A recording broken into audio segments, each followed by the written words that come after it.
Hey, hey, hey, bienvenidos una vez más a Perípatos, el podcast que hace fe de erratas.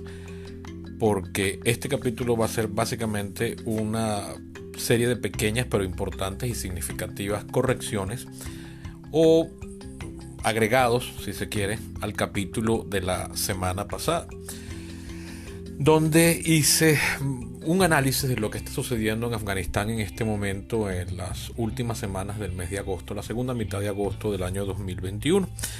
En concreto quiero atacar un tema que planteé pero al final no desarrollé y se convirtió en una grave omisión de mi parte que no me gusta haber hecho. Entonces, sin más preámbulos, paso a hacer la serie de correcciones al capítulo anterior.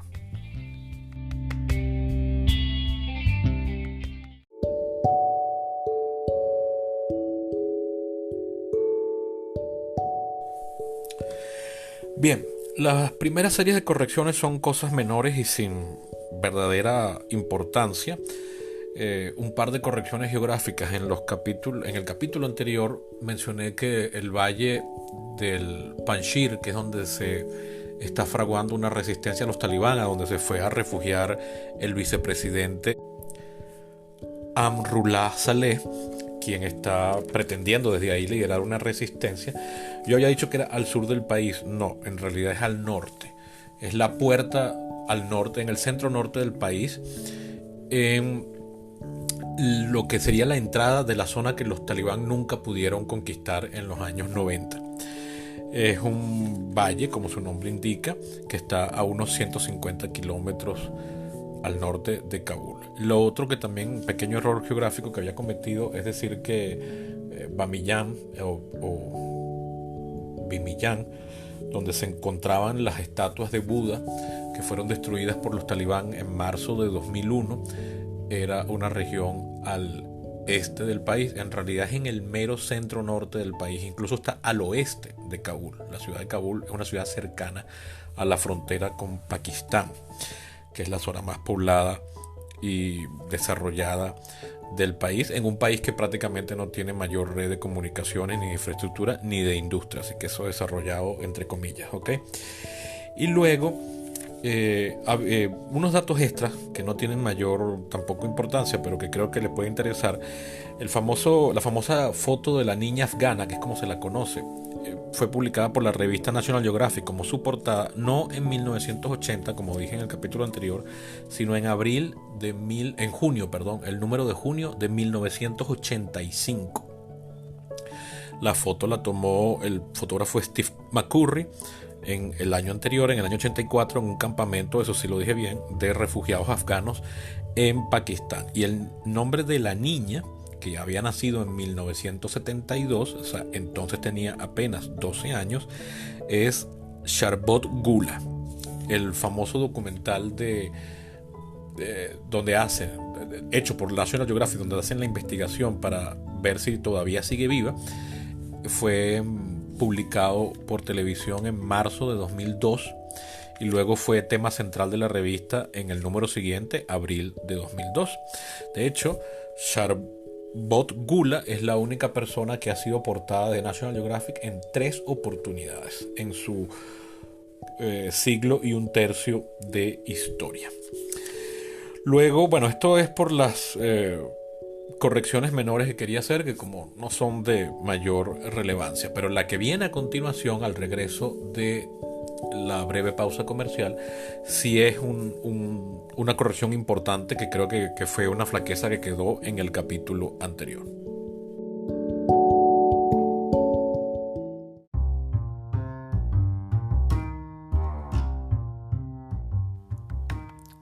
Antes de continuar, quiero hablarles de sushi, en concreto de Bocadillo Sushi, la marca de sushi a domicilio de Luis Juárez, suchero con décadas de experiencia en el ramo y con quien llevo trabajando desde 2016. Mire, se los voy a poner así. Antes de conocer a Luis, a mí no me gustaba el sushi y ahora soy un fanático. Pero no se conformen con lo que les digo. Vayan a su cuenta de Instagram y vean las fotos y lean los testimonios. Si viven en Caracas, les recomiendo su bandeja de 3 roles, que equivale a 30 piezas. Y si llaman de parte mía, Sebastián Cova, les regalarán una bandeja extra de ensalada dinamita. Vayan a Bocadillo Sushi en Instagram y hagan la prueba. Si no viven en Caracas, no importa, porque pueden darle ese regalo a alguien que quieran y que viva aquí, pagando por Zelle o PayPal. Bocadillo Sushi, el mejor sushi para llevar.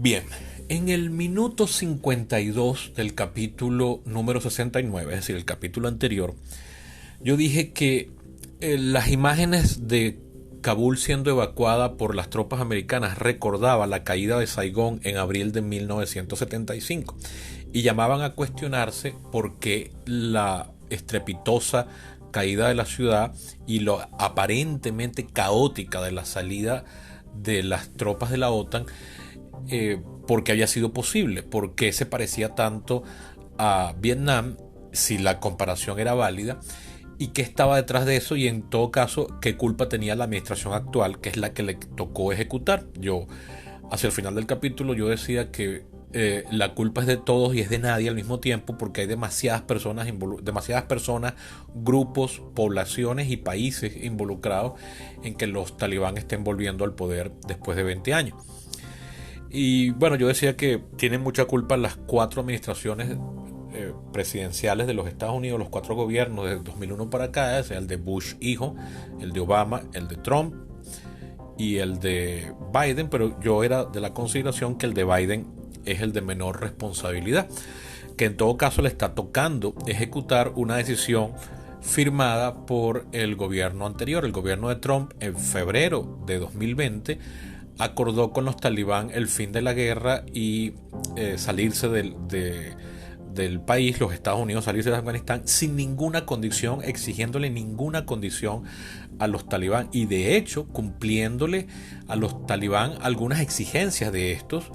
Por ejemplo, la liberación por parte del gobierno afgano, que no tomó parte en las negociaciones y que no fue incluido, de liberar a 5.000 presos talibán, entre ellos a Abdul Ghani Baradar o Barador, quien es uno de los líderes negociadores de los talibán, uno de los líderes históricos y quien ahora está entre el grupo dirigente. Recuerden que en el capítulo anterior yo decía que los talibán no tienen una estructura y ni una jerarquía coherente, ni que pueda ser dilucidada por propios o extraños.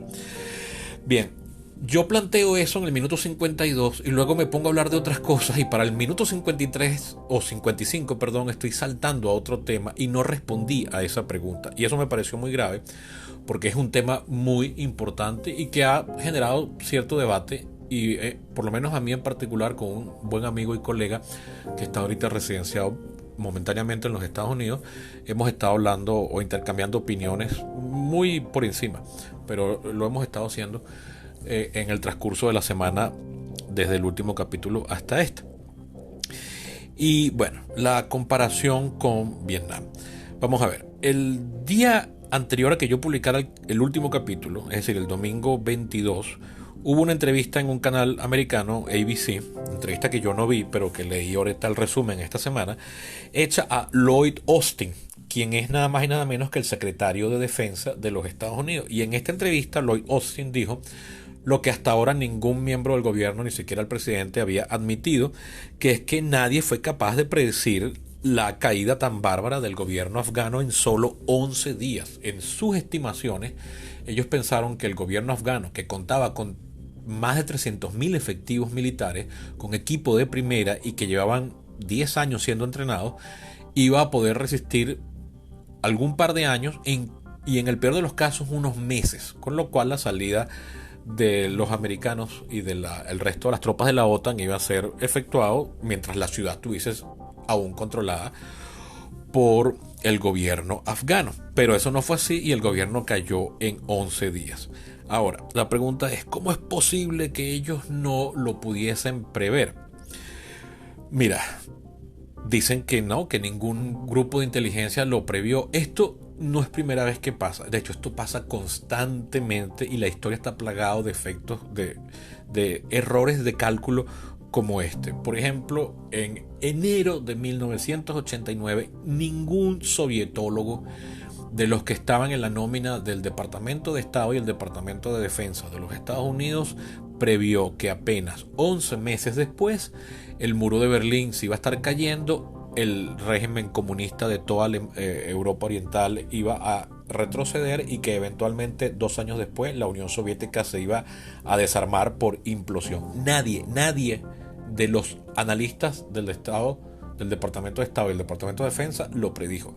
Hay famosas predicciones hechas por otras personas, en su mayoría rusos, ninguno del campo de la política o las ciencias sociales en general. Fueron poetas, escritores, novelistas, y hay algunos eventuales economistas franceses. Por ejemplo, hay uno, Emmanuel Todd, quien en su tesis de maestría, si mal no recuerdo, previó en el año 78 la caída de la Unión Soviética, pero por puras proyecciones demográficas. ¿Okay? Pero él no era un empleado del Departamento de Estado. Y luego, no solamente esto le pasa a los Estados Unidos, esto le pasa a cualquier país del mundo. Incluso, por ejemplo, la Alemania nazi no preveía que el gobierno, que la resistencia francesa iba a caer de forma tan fácil, y por el otro lado pensaba que la Unión Soviética se iba a desarmar apenas la tocaran, y resistió enormemente y fue la que los venció. Así que bueno, podría dedicar todo el resto del podcast a casos como estos en la historia, ¿no? Ahora bien, bueno, lo que calcularon evidentemente mal fue las ganas y la voluntad de pelear del gobierno afgano. Más bien, el presidente de Afganistán, estaba leyendo hoy justamente uno de estos artículos que me sugiere el algoritmo de Google en el teléfono, que el presidente tomó la decisión de huir a tal velocidad el día 14 de agosto que sus asistentes en el Palacio de Gobierno salieron a almorzar, y cuando volvieron no hallaban al presidente y no sabía dónde estaba metido. O sea, fue tan inminente la decisión, tan violenta, tan rápida y tan alocada, que ni siquiera los asistentes del presidente sabían dónde estaba cuando volvieron del break por el almuerzo. Y por supuesto, cuando los militares se enteraron que el gobierno había huido así, un gobierno que estaba plagado de escándalos de corrupción, bueno, el famoso informe del que les mencioné la semana pasada, hecho por el CIGAR, dice que bueno, que los gobiernos locales se sucedían a veces por horas. Se cometió un error en centralizar los gobiernos desde Kabul, y eso los hizo venales, altamente corrompibles y corruptos, y bueno, nadie creía en ellos y la gente prefirió entregar las armas. Ahora bien, y aquí es donde está, me parece que la comparación con Vietnam está dejando análisis por fuera, y yo quiero hacerme eco de una muy breve reflexión que hizo el historiador Christopher Bates de la Universidad de California de Los Ángeles, UCLA. Es uno de los 2 blogueros que lleva el blog Electoral Vote, que si escucharon la serie del año pasado sobre las elecciones americanas sabrán que yo utilizo como referencia desde el año 2004. Este profesor de historia, haciendo una comparación con Vietnam, decía lo siguiente, y me parece que es muy importante. La guerra de Vietnam terminó en el año 75 con una derrota de los Estados Unidos. Yo les paso el dato. Los Estados Unidos perdió la guerra de Vietnam habiendo ganado todas las batallas. Estoy quitando algunas escaramuzas de un puesto fronterizo, de una alcabala y cosas así, pero todas las batallas que llevan dignamente el nombre de batalla, todas las ganó Estados Unidos, y aún así perdió la guerra. Pues bien, después de la ofensiva del Tet, que fue el episodio más traumático de la guerra de Vietnam y el que produjo el cambio de opinión en el público americano, lo que llamaríamos el frente doméstico, es decir, que la gente en el país dejara de apoyar la guerra. Eso fue en febrero, finales de enero, principios de febrero del año 68. En el año 69 se alcanza la máxima despliegue de tropas, que llegaron a ser 500.000 efectivos militares. Hay que verle la cara a 500.000 efectivos militares. Eso es 5 veces el tamaño de las Fuerzas Armadas de Venezuela, por ejemplo. Pues bien, A partir de 1970 se comienzan a reducir las tropas drásticamente, 256.000 para el año 70. Para el año 72 se decidió retirar absolutamente todas las tropas combatientes de los Estados Unidos.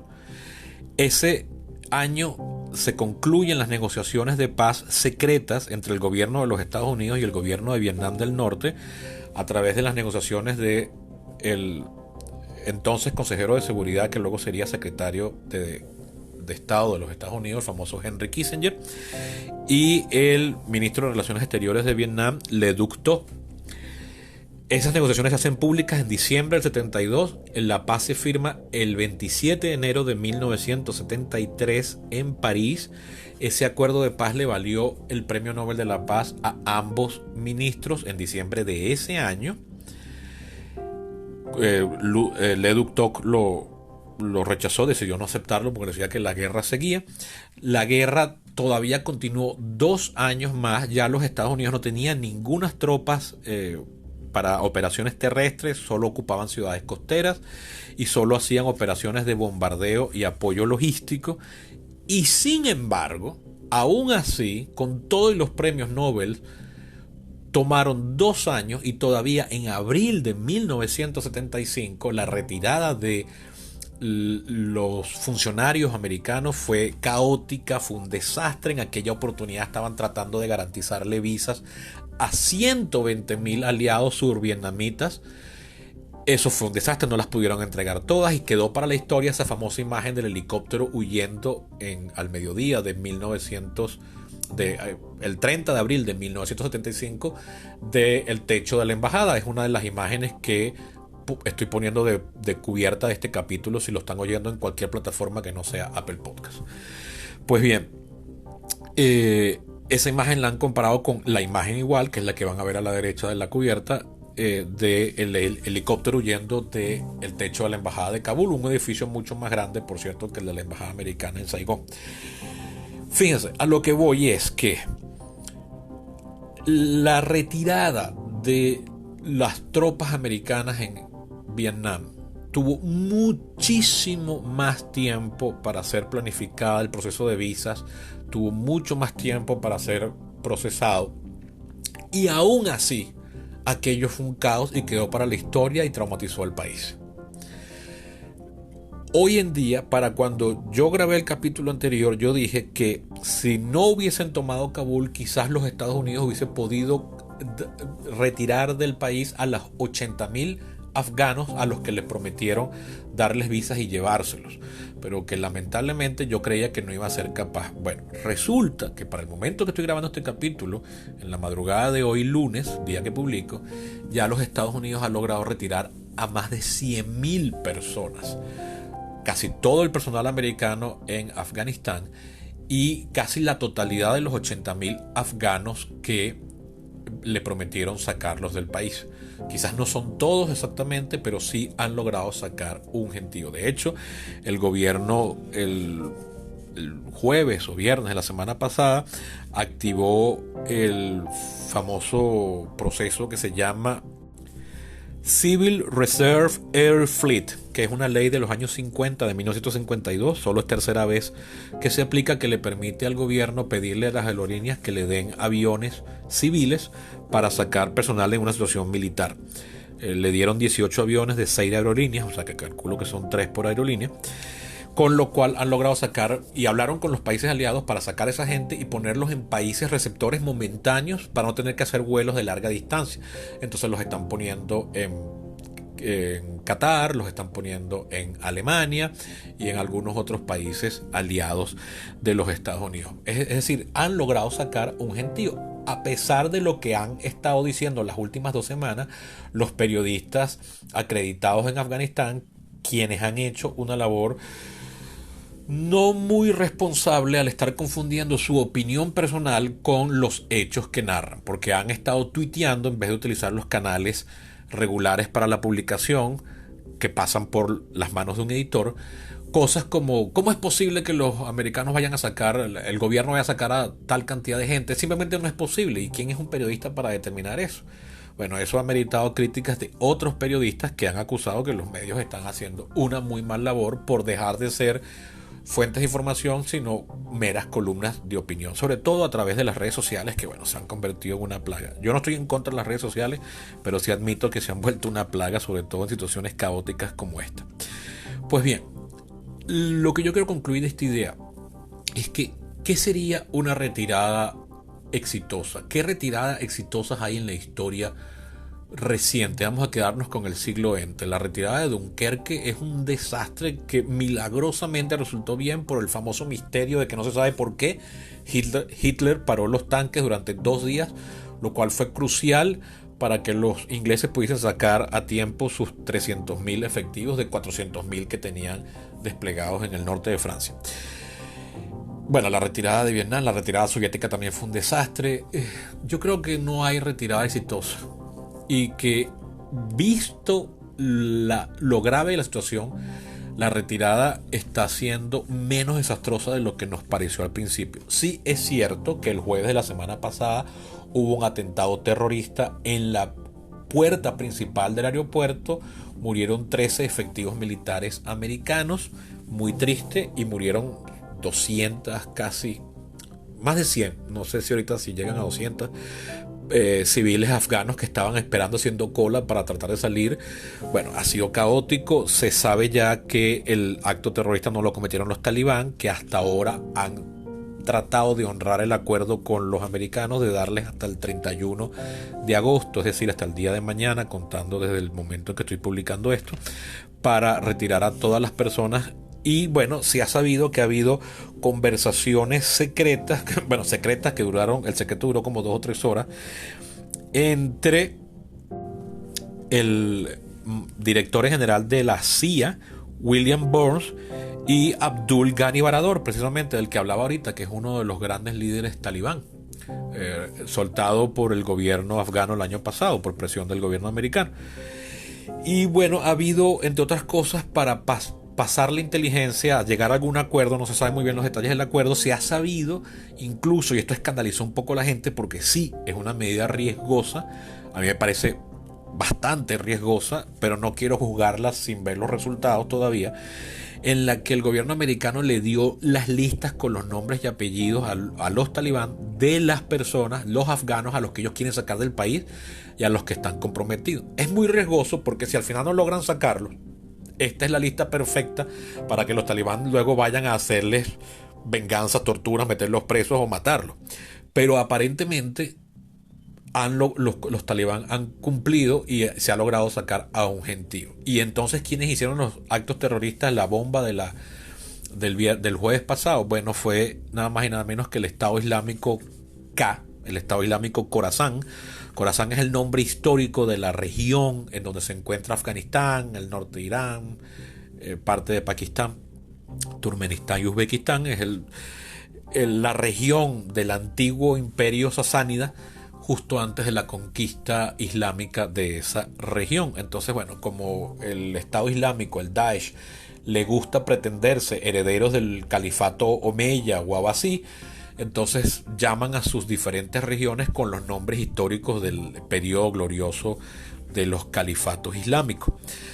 Entonces este grupo es uno de los que yo les decía en la semana pasada que ha colaborado con los talibán, pero aparentemente para ellos los talibán son demasiado blandos, centristas y suaves, no son lo suficientemente radicales. O sea, imagínense cómo es el Estado Islámico Khorasan, el ISIS-K, como lo llaman en inglés.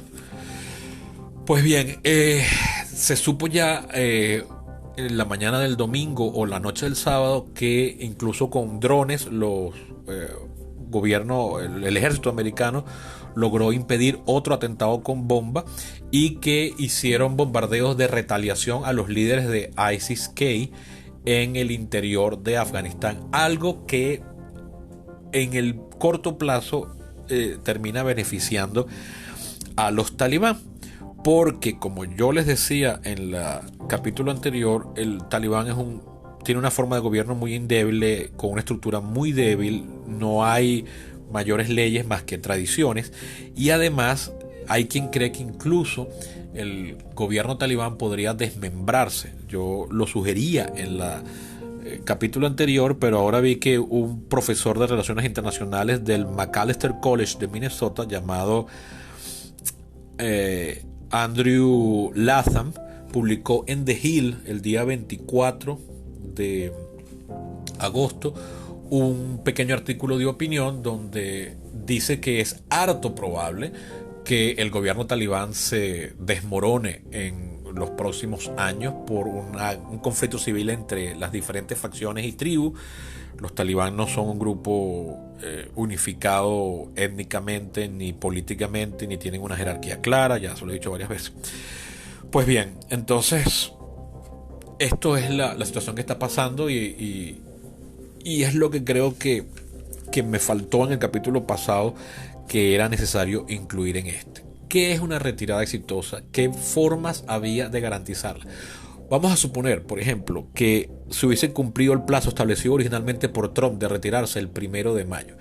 Yo lo que creo es que anunciases el retiro cuando la anunciases, eso iba a provocar la caída del gobierno afgano, que al verse sin el apoyo de los aliados de la OTAN, simplemente perdió la voluntad de pelear. Entonces es una especie de profecía autocumplida. Si el gobierno americano decía, no me voy el 1 de agosto o el 31 de agosto, sino que me voy el 31 de septiembre, entonces el gobierno afgano hubiese caído el 15 de septiembre, pero de que caía, porque simple y llanamente estaba atado a la suerte de la presencia de los americanos. Entonces, bueno, y los aliados de la OTAN. Entonces, haber mandado tropas es como, o sea, estoy sacando tropas y voy a mandar tropas para terminar de sacar las tropas. Entonces es como un perro que se persigue en la cola. No estoy diciendo que esto es efectivamente lo que pasó y que esta es la respuesta correcta y que nadie tiene la culpa. No, lo que estoy es planteando una alternativa, porque a mí lo que no me convence en una situación como esta es la certeza con la que propios y extraños aseguran tajantemente la respuesta a lo que está pasando. Yo tengo una serie de opiniones que me apuntan a creer esto. No estoy convencido de lo que estoy diciendo y cualquiera me puede presentar una serie de artículos o de opiniones o de análisis contrarios y yo decir, oye, sí, que de hecho es lo que me ha pasado y es lo que inspiró este nuevo capítulo que recoge los pedazos del anterior. ¿Qué pasará? No lo sabemos. De repente los talibán se consolidan, se hacen poderosos y Afganistán en 5 años es un paraíso turista de hippies que van a dejarse la barba larga. No sé. O estalla la Tercera Guerra Mundial y se tiran bombas atómicas iraníes y pakistaníes por Afganistán. Yo qué sé lo que va a pasar. Lo que no entiendo es cómo la gente está tan segura de lo que está pasando, lo que pasó y lo que va a pasar. Y bueno, eso es todo por hoy.